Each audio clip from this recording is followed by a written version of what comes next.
జిల్లాలో రాష్ట్రంలో జరుగుతున్నటువంటి నేను పిలిచినా నీకు ఖాళీ కుర్చేసినా నువ్వు వస్తావా నేను వస్తానా ఈ పంచాయతీ గురించి కాంగ్రెస్ టీఆర్ఎస్ ఆడుతున్నటువంటి ఈ నాటకం గురించి తెలంగాణ సమాజానికి నేను సవినయంగా చేస్తున్నటువంటి అప్పీల్ ఒకటే.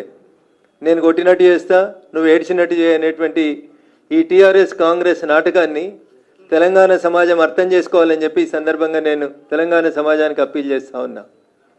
గతంలో కూడా ఇట్లాంటి నాటకాలు టీఆర్ఎస్ అధికారంలో ఉన్నప్పుడు జరిగినాయి.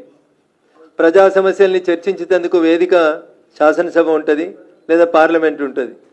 పాపం టీఆర్ఎస్ వాళ్ళకి పార్లమెంట్లో లోక్సభలో ప్రాతినిధ్యం లేదు. అది మా మెదక్ పార్లమెంట్ ప్రజల యొక్క ఘన విజయం, గర్వంగా భావించాల్సినటువంటి అంశం. దుబ్బాకలో